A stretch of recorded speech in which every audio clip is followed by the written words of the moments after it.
Hello guys, welcome back to my channel. This is your girl Najwa. I'm so happy you're here. Please go ahead, hit that like and subscribe button. Hit the bell so you know whenever I post video. It really helps out my channel and it's a great way that you can support my little growing community.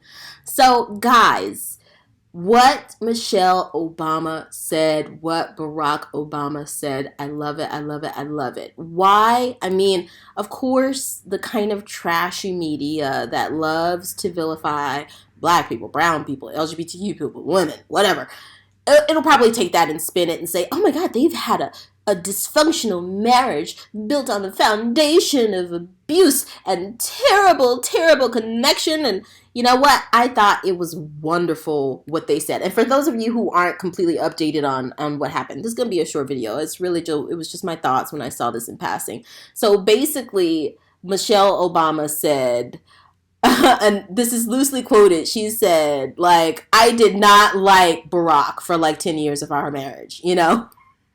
She literally said that. Like, I literally didn't like him for like 10 years of our marriage.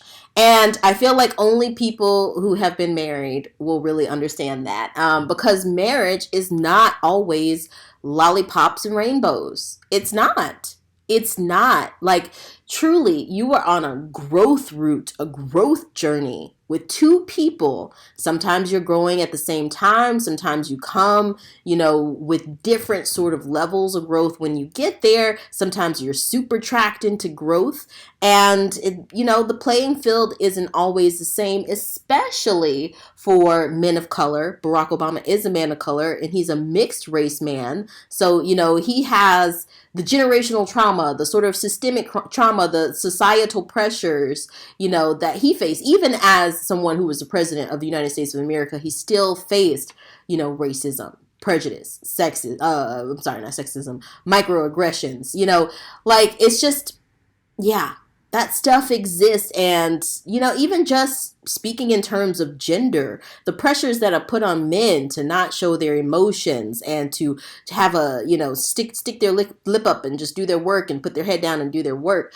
The fact that people came after him because of his name, like, I just think that, as someone who is married myself, when I look at my husband and his growth journey since we've been together, you best to believe that my white husband, Barack, is mixed race, but I think he's still also, he sees a little bit of this, even being someone whose mom was white, whose dad was black. When you really are with someone who is black, especially black American and a black American woman like Michelle Obama is. It's like Cat Williams said, Michelle Obama looks like she smelled like cocoa butter and Motion's hairspray, It's like she is a strong black woman, and we should not be afraid to say that. I think we're just so politically corrected now, but that's what she is, and that should be praised. It's something that's beautiful, and she just, she's given to you. She's giving it to you like it is. There's this. I was on Reddit or Queer, I can't remember which one,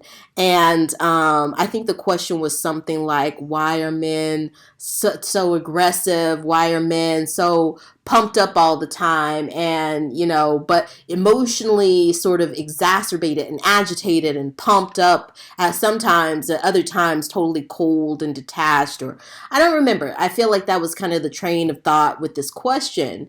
And of course, most people, and rightly so, were like, hey, this question is vague, it's problematic, you're generalizing, whatever. But then one person said, and it really stuck with me, she was like, the funny thing is that when men and women marry, for the most part, they're usually in their 20s or their 30s, just generally speaking.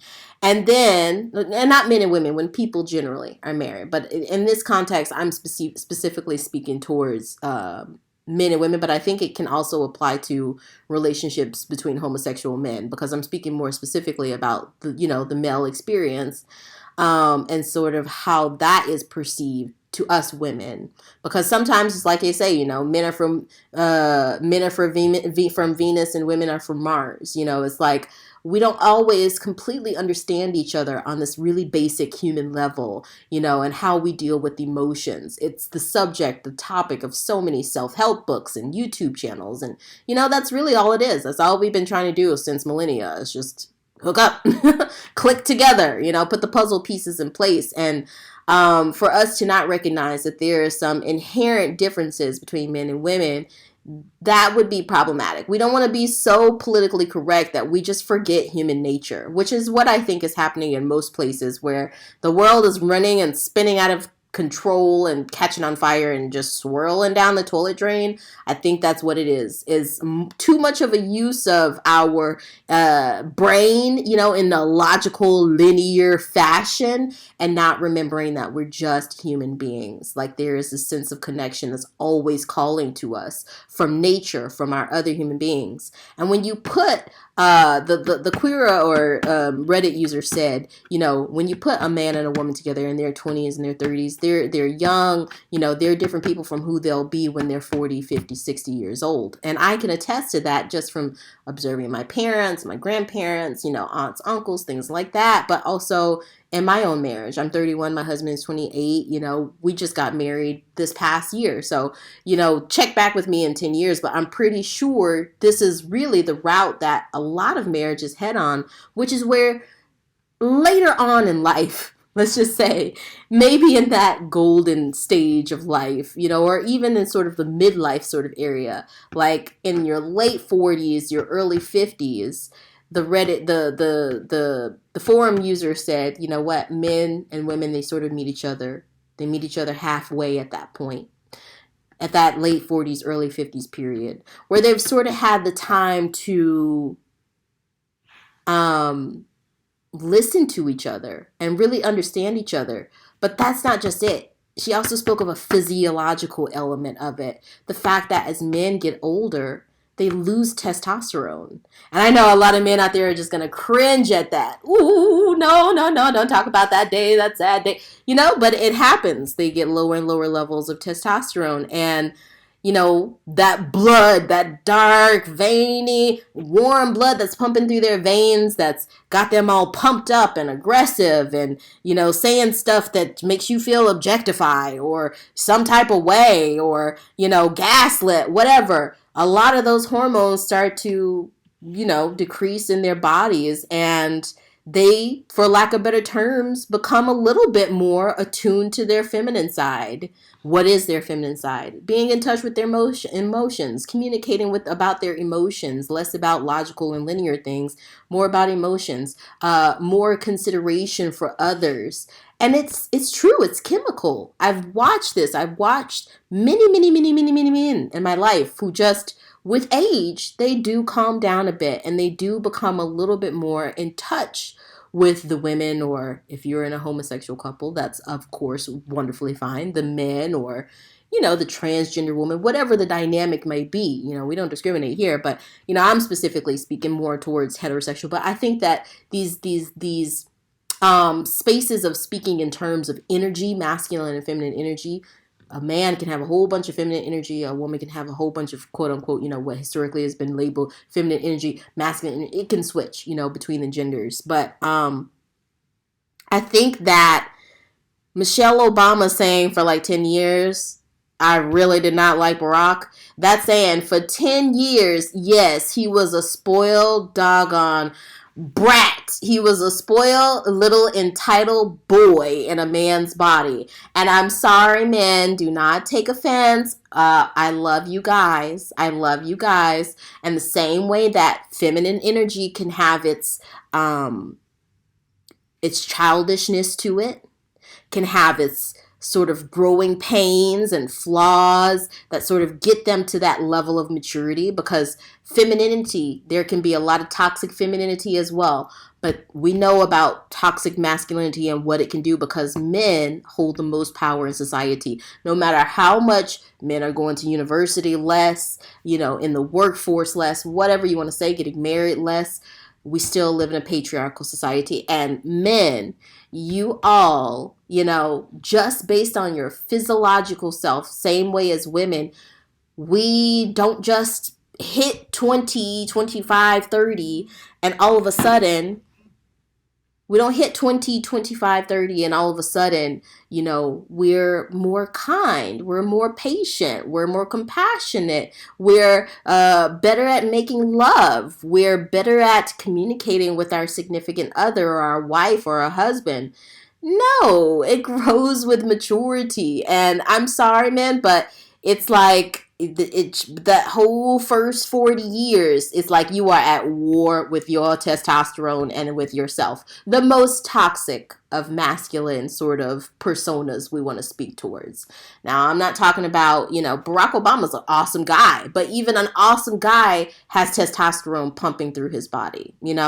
That's basically what I'm trying to get to. And I know people in the comments, they're not going to like what I'm saying. It's the same way of when your grandparents or your parents told you stuff like this. And you say, oh no, we live in a new age today. You can't speak in generalizations like that. I've never ever called myself a feminist, ever. But I support many, many feminist movements.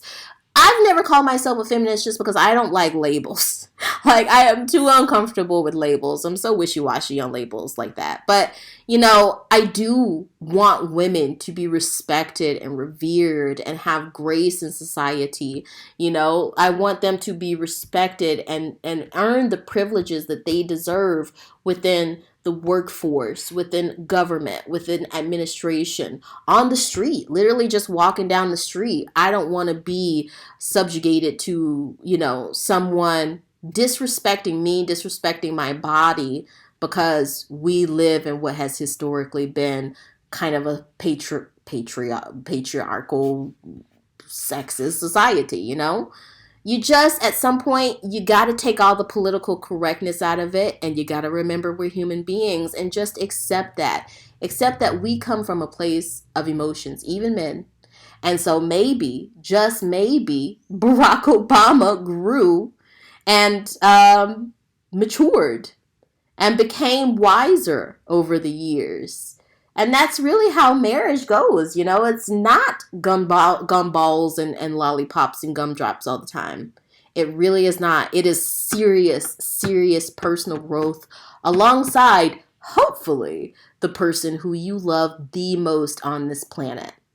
And, the way that Michelle ends it on the show, she's like, that's 10 years out of 30 years. So I would rather have 10 bad years than have 30 bad years, And Barack Obama comes back and just says, essentially, dude, she was a beast friggin' mother and wife.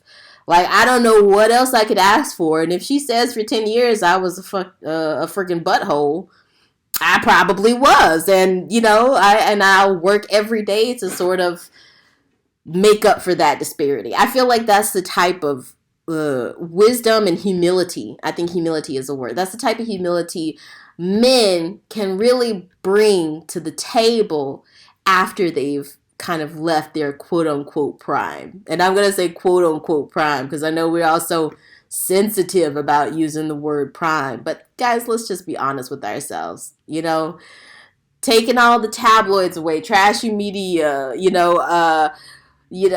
questions of liposuction and collagen in the lips and in the cheeks and plastic surgeries and money, YouTube, Instagram, remove all of that and we're just human beings. And marriage is a relationship between two human beings, and sometimes those two human beings do not come to the table perfect with a perfect hand. Definitely not. And I'm pretty sure that there are things that Michelle had to grow on as well. But again, we live still in a patriarchal society. So a toxic man can get by for a much longer time. Generally speaking, I don't want to generalize. I don't want to say this is all the time. But men, in like historically and today and what we watch, how we can see the polarization of political climates in the US and the UK and Australia and the Western world, men can get away with a lot of stuff, a lot more than women. That happens on the societal level, on the administrative level, and it happens in our marriages.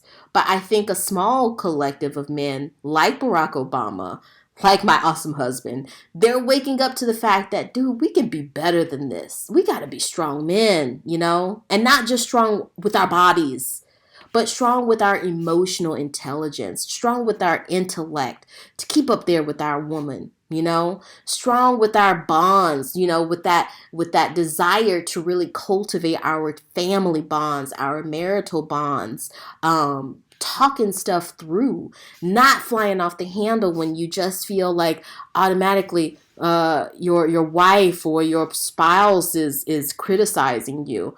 It takes a lot of humility for young men, and I say young loosely, even 20s and 30s men, to grow into that. And when one marries a man, you find that out very, very, very quickly, that there is a renaissance, a second life, a rising of the ashes that happens with both men and women, like that just, it simply comes with maturity. It's not something that you can crash course into.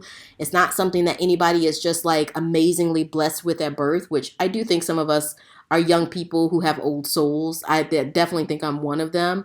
But generally, getting to that place in a marriage where your spouse can truly say, oh my God, I've seen you grow into your best self, and I could not be prouder. It's not a very pretty road that paves that way there. It's real. And sometimes it's really not pretty, But 10 years, 10 bad years is much better. 10 of 30 bad years, 10 bad years of 30 good years is much better than 30 of 30 bad years, And I don't think that we should take what she said too literally. I don't think we should take what she's saying as, hey, beat me up against the wall and abuse me and push me and not for 10 years, because social media is so famous for doing that, for taking 1 and 2 and getting 75. No. Like, please try to read in between the lines, read with your emotions, not with your linear, logical, robotic thinking. Like, no. Like, clearly, this is one of the marriages, honestly, that I've looked at and I've just said, oh my God, this is truly what a partnership looks like, even in the times where Michelle definitely had to take the back seat and live in the shadow. And not just that, aesthetically, image-wise, living in the shadow, but also just quite literally, like taking care of the children, doing the laundry, getting the kids to practice or whatever that may be, or also shielding them from, the sort of rhetoric that was going on, the hateful rhetoric that was going on at the time during Barack Obama's presidency about her husband, about their father. I imagine that she had to have a lot of nights alone doing things around the house for herself, with her children, that she would have loved to do beside Barack. But he was the president of the United States. So I don't see that she always got what she needs to do. I definitely see that she probably was in the shadows a lot. But sometimes you sacrifice for things that are bigger than you. And that is why, millennials really are not getting married. It's like they don't see that with pain comes joy. With struggle becomes success. You cannot have one without the other, and I don't think that is truly 100% millennial and Gen Z's fault that we're that way, that we're becoming more isolated, marrying less, being lonelier. I don't think it's our fault. I think that in the late 90s and the early 2000s, when I came of age, technology was on the boom, and marketers and companies and even the government were seeing that they could, get so much engagement that they hadn't gotten in the past through these new forums, through these new channels. And it was sort of an experimental phase. And so as a result, I think that millennials and Gen Z are very unique because we got exposed to interracial couples on television, on the internet. We got exposed to, a tolerance, a better tolerance than we had seen in the past from society for people from the LGBTQIA community. We saw more brown, black people, colored people, minority groups, women, immigrants coming into this new technological space and being very, very just sort of forging things that hadn't been there before. Of course, like there were still cracks in the pavement, but it definitely got us off to a different start, say, than boomers did or even Gen Y did. But then at some point, it was like society and government and the patriarchal sort of roots of society said, "Oh, hold on, Nelly, we've gone too far. Come on, we need to bring it back." And it was like the pendulum tried to swing, or it is right now trying to swing, extremely, extremely conservative. And it's like the cat's out of the bag now. But it all started from capitalism and power and money and power structures. And I know it's ironic because I work in marketing, but on a bigger scale, there's a bigger system at hand coming in here where money is the motivator. And we need to get back to where people are the motivator. So it's really comical to see society telling millennials and Gen Z, well, you need to get married more and you need to settle down and you need to, stop smoking so much pot and isolating yourself from people and stop overusing social media. And it's like, oh, well, you made them that way. Like, no, society, you actually made them that way. So like I said, now we're here. Now we've got all the polarization, and I guarantee you it probably won't be on a massive scale like, Harry and Meghan, Meghan Markle and Prince Harry, the way that they receive hate, or Amber Heard or anything like that. But I guarantee you there's going to be those mentalities, those personas out there that say, oh, well, I heard that Barack Obama pushed Michelle Obama up against a wall for 10 years of their marriage and that he was a brute. And, it's like, no. But I hope that I articulated that well. Basically, in short, what I'm trying to say is that marriage is not always easy. Sometimes you do see the ugliest parts of your spouse. But if you really love each other, you're in it for the right reasons, and you put in the work, sometimes emerging from those ugliest parts, you get the most beauty. You just have to be there for it. You just have to have not given up on the race just before winning, just before reaching the finish line. And that just comes with maturity. It comes with flowing those natural places.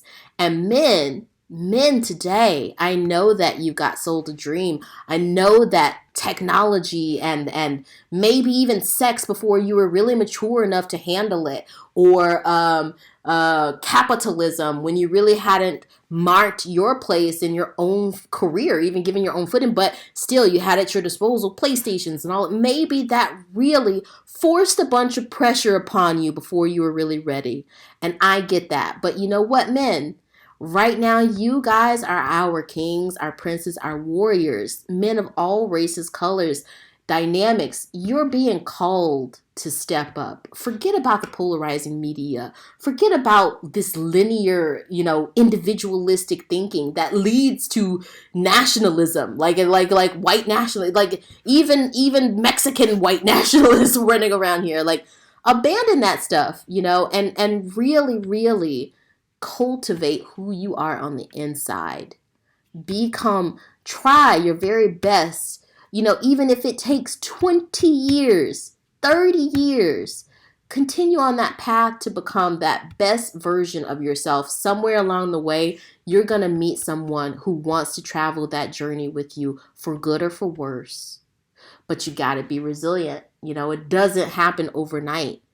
And it doesn't always happen with just one person. You may, over the course of 10 different people that you date, grow into the person who's going to be ready to marry. And that person who you become when you marry or get into a long-term relationship, at the age of 40, 50, 60, you might not get to that seasoned place of just natural course of how wisdom comes to one for 2-3 decades. Because that's what it is. We are such an instantaneous generation. We want everything right now, but that's not how marriage works. That's not how relationships work. And, I think we're the generation of a lot of Tinder dating and, dalliances, sexual sort of dalliances that don't lead to anything. And we both are disgusted by ourselves. Well, I won't say ourselves because I'm out of that pool now. I'm out of the dating pool.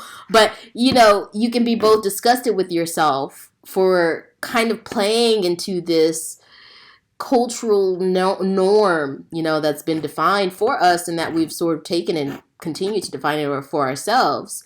But at the same time, it's like you can't break away from it because you're not emotionally ready to invest in something like a marriage or a long-term partnership. Work on yourself. Don't ever just think you have all the answers. Continue on your path towards studying. Get to know people from all walks of life, all backgrounds, and try to come to the table with an open mind and patience and humility, and not thinking that you need to control a situation every time you're in it or put a label on anything. No, speak and live through your emotions and know that nothing worth having comes instantaneously. Nothing. Not that amazing girlfriend or boyfriend or wife or husband. Not that amazing career. Not that amazing bank account or wallet or passion project or charity organization. It takes time. So I'm done ranting. I already know there's probably so many incels and femcels and men's rights activists just sitting, waiting in the comment, ready to fire away just to tear everything I just said apart. But, just think about it. Truly give a think about it. I would also love to know what all of you guys think. Old birds, millennials, new birds, Gen Z, whoever. Let me know what you think. Put it in the comments, respectfully, please. And if you're new to this channel, go ahead, hit the like and subscribe button, hit the bell so you know whenever I post a video, and I'll see you next time. Okay, bye.